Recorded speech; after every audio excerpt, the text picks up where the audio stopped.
Hey guys, in this video today we're going to talk about the 3 most common errors when it comes to the serve.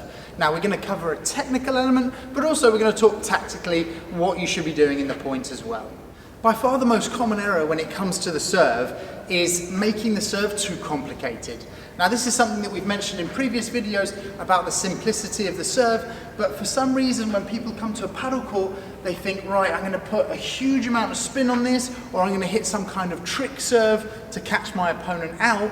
And the problem is that the only thing that's going to happen is it's more likely that you're going to make a mistake on it. And also, once your opponents get better at returning to play more paddle, they're not going to find some kind of side spin on the serve particularly difficult to return. So it's better at the beginning that if you just keep it nice and simple. You start with the racket back, you drop from shoulder high, and you keep that action as easy as possible. The more complicated, the more likely you are to make an error. Even at a very good level, you can see this service action is so simple. You can also see against a good returner, even an accurate serve can be hit for a difficult shot for that server. So the main aim is to get that ball in with little risk and keep that net position. The second most common error is when players serve so fast. They try and hit the ball as fast as they possibly can because they feel like the returner has a more difficult time if the ball is coming in with a lot of speed. But the problem is that a lot of players, especially when they're learning the game, are sacrificing their accuracy for the speed on the shot. It's more important that you get good accuracy and you get that ball to land where you want in the box and hit the glass, or if it's going to go down the tee, you get it keeping nice and low so it keeps them at the back of the court, rather than you trying to hit that ball as fast as you can. The third most common error is to hesitate at the line and watch your serve.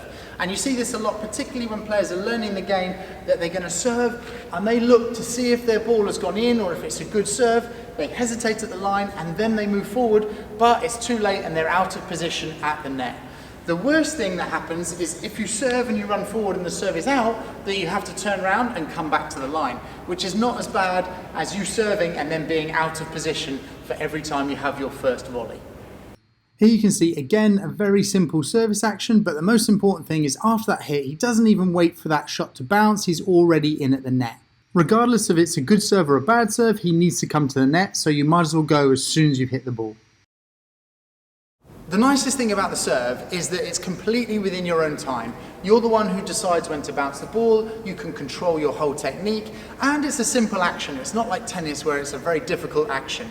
So you can practice, and that really is the best way to get accurate and consistent with your serve, to take a basket of balls, to stand there and just hit a lot of balls, and that way you'll get more accuracy, you'll get more consistency, and if you want to increase the speed, you can do that in a controlled way. Now we've got loads of videos on the channel to do with serving, the rules with serving, the best ways to keep it simple, so I hope you can enjoy some of those as well.